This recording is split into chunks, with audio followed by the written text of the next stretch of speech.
Hello, assalamu alaikum everybody. Hope you're all safe, sound, and healthy. And it is nighttime. It's 9:30, first day of Eid. Freaking hot day, as usual. One of the hottest days. It was 42 degrees. And guess what? Guess what? My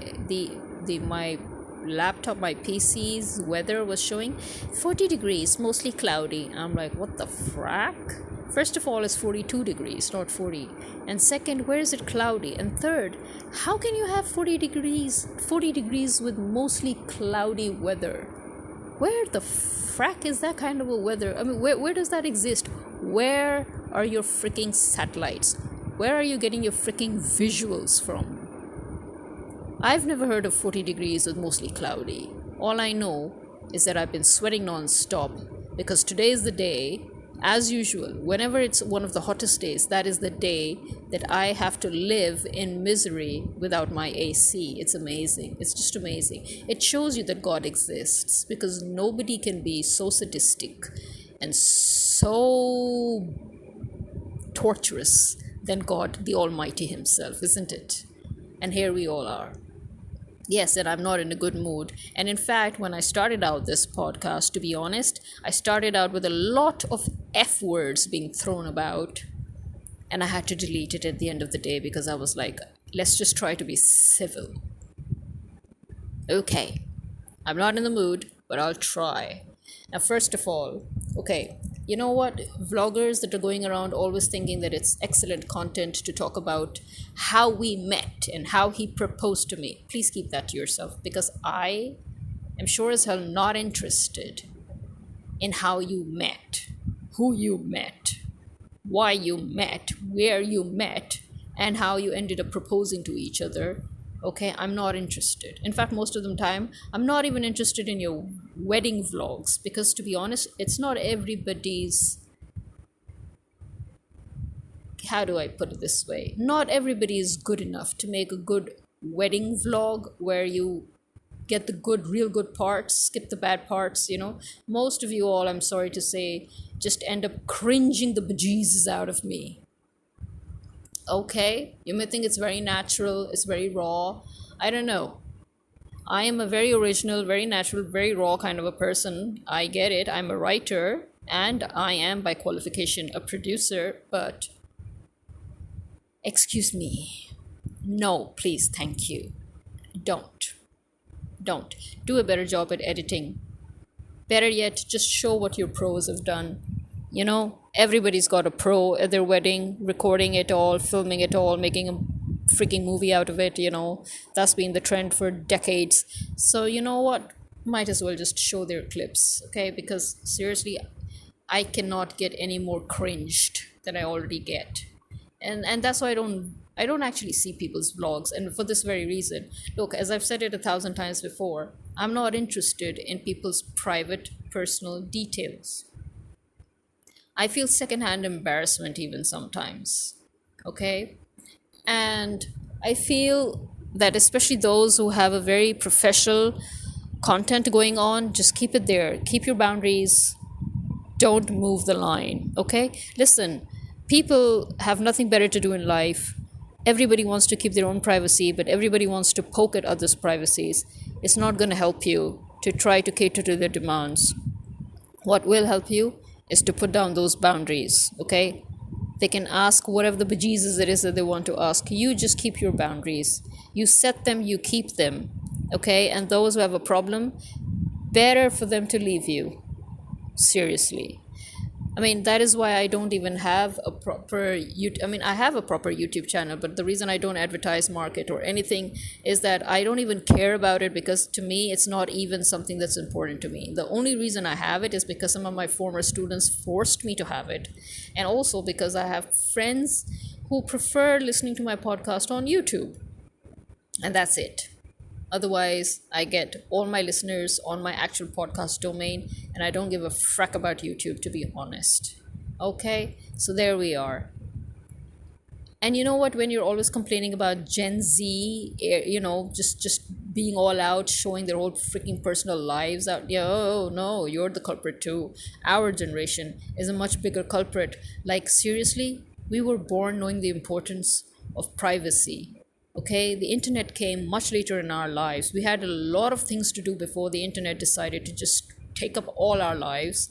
And explain to me then why it is that you're throwing your whole life out there on the internet with intimate details, private details, and then you want people to respect your boundary. Girl, you or boy, you just moved your boundary yourself. You just opened that door, you know. Why would you do that? You know, how are you going to teach Gen Z about the importance of privacy, about the fact that whatever is out there in the internet is out there, you know, and you really cannot remove it completely permanently once it's out there, you know? I mean, this is something we've seen ourselves. This is something we suffered through and learned ourselves. And so, why are we doing it all over again? And then you're complaining about Gen Z putting all their lives out there. So are you. And you're not Gen Z. Okay? So there we are. I'm not interested in celebrities, and I'm not interested in influencers, and I'm not interested in politicians' private lives. Okay? I'm not. I'm interested in the work they do, in the content that they make, and that's it. And I think any sane person with common sense would know that, or would do. I don't know whoever started this. I've said it 1,000 times before. Whoever started this BS saying, oh, they're public property, you're wrong. They're not. In that case, by that logic, you're public property of your organization, your company, your school, whatever it is, the place that you work at. You are their property then. So then bear it when they slander you or gossip about you or talk about your private lives or create rumors about you. Because to them, you're in their domain, you're public property. Yes, believe it or not, that is the exact same logic, okay? So you want your privacy, but you don't want to respect another person's privacy, and you're giving me XYZ reasons. What the frick is wrong with you? This is very clear in Islam, especially, and for those people who call themselves Muslims, yeah, I'm sorry, but at least learn to practice the damn thing, you know? If you really want to call yourselves Muslims, practice the religion properly first, okay? And so, rule number one, mind your own business. You do realize that the Prophet said that the secret to perfection in religion is minding your own business, right? Don't poke your nose where it doesn't belong, especially when it comes to married couples. Do not go there. Don't even go there, because you don't even know what's going on there. So keep your remarks, keep your comments to yourself, okay? Don't try to go there. And yes, I'm glad to see that, yes, people in Pakistan are boycotting these aggressive dramas. Because, yeah, listen, let me tell you one thing. Our societies have become so toxic simply because of the fact that we have been brainwashed and preconditioned for generations by the media industry, especially the Indian media industry, the film industry, not the Pakistani drama industry, by the way, because I'm coming to that. The Indian film industry and the Pakistani film industry, they have been brainwashing us into constantly still living in that pagan culture that we try to eradicate when we became Muslims and Christians, you know? That pagan culture of hierarchy, which is prohibited in any monotheist religion, you know, that culture of man dominance, which again is prohibited in our religion. And so they are showing you that violent men, you know, are supposed to be the protagonists. And obviously the same thing was in this barbaric Western culture, which was promoted for a long time in Hollywood as well. And they soon realized, when people went up in arms against them, as to what the frack, man, you know, it's not cool anymore. And then they decided, remember, this is one thing I've said again and again, as writers, directors, and producers, we are responsible towards whatever it is that our readers and our audience at the end of the day learn from us. Because yes, believe it or not, even if it's fiction, even if it's entertainment, we are teaching them something. Whatever we're showing them, they will mimic it. They will unconsciously learn it. They will consciously learn it. It will become their way of life. Haven't you seen how kids, when they were young, they would copy the way the cartoon characters talked?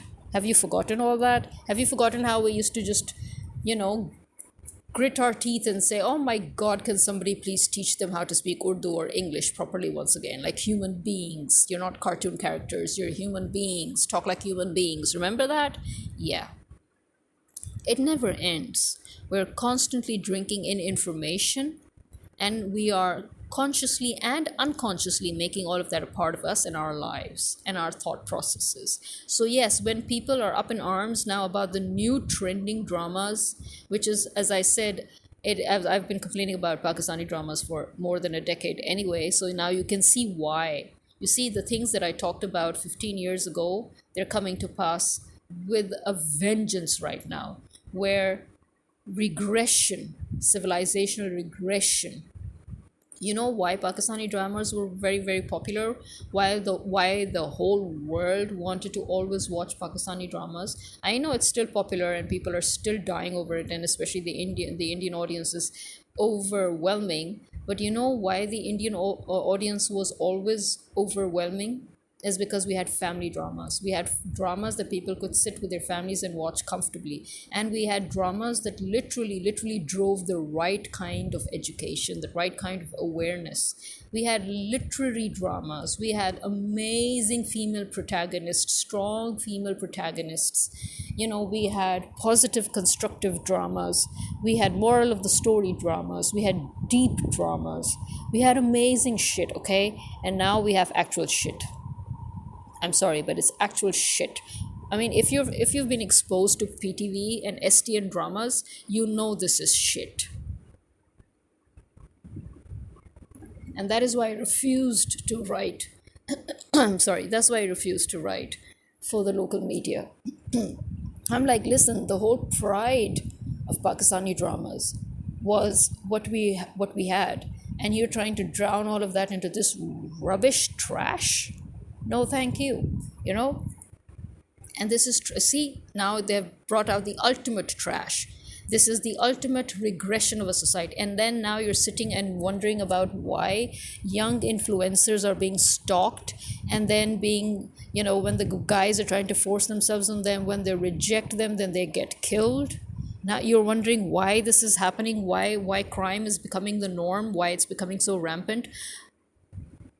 Have you seen the new dramas you're churning out? No wonder people are beginning to boycott them. You are bringing back that dirty-ass Hollywood, Bollywood, cringe-worthy, violence-filled, brutal, regressed society and repressed men. You're bringing them back. And you think you're doing a great job? No. You're literally destroying our society. I've said it again and again. Our job is to teach. We're teaching the society how to behave. We're literally, whenever we write a drama, we're literally telling them what is right and what is wrong. Believe it or not, especially a society like ours, we have to educate them. Okay? We are a means of education, not just fun and entertainment, And if you're going to teach them that this is the new norm, and then you sit back and complain as to why our society has regressed, all I can say is look in the mirror and give yourself 2 smacks, 2 real hard smacks, just because I can't, okay? I wish there was a technology. I'm sure somebody's probably working on this. I wish there was this technology where I can literally pass my hand through the LED screen of any of my devices and give you a good hard smack whenever I see you people. Stop churning trash. Okay? Well, speaking of that, as feared, the American money or Netflix or Disney, whatever you like to call it, has finally ruined the K-drama industry as well. As if the Pakistani drama wasn't in enough chaos. Now add to it the K-drama industry. Seriously, you know what? I'm dying here. I'm really dying here because I'm getting nothing but rubbish. I'm getting nothing but rubbish here, in the sense that I am not getting the kind of K-dramas that I really liked. I'm just getting them once in a month. I'm getting literally 2 dramas in a month that are worth watching. And there was literally till last year I had Every single day, or should I say the year before last, if we count it that way, I used to have every single day a drama worth watching. Seriously, every single day there was the drama worth watching. And now I literally wait through half the month, to get just two dramas that are worth watching. Seriously. And yes, ironically, some of them are from Netflix. But I mean, what happened to have they decided to stop showing us your regular K dramas, from SBC, or, KBS, or MBC, was it? Or was it SBS? I mean, whatever. TVN, I really liked TVing or TVN. I like the dramas. I like the dramas that they produce. So what's wrong? Why aren't you showing me more of those dramas? I don't give a crap about your Disney dramas, seriously. Only a few of your Netflix ones are worth watching. I want your regular dramas. Okay, I want your local channel dramas. If you still churn them, please show them, seriously. But if you stopped churning them because you're all in this rat race for Netflix and Disney and all, so what happened to OCN? I mean, OCN was the most amazing channel for your amazing thriller, crime riddled, good, well written dramas. I haven't seen an OCN drama since, I think I barely saw one OCN drama now. So yeah, please don't follow in the footsteps of our downfall, please. Thank you very much. Please get your act together. Get your act together. It's amazing how when people get too famous, then they just drop the whole quality and they drop the quantity too, you know. But there we are. And I guess that's all I have to say now. So this is me signing out. Khuda Hafiz.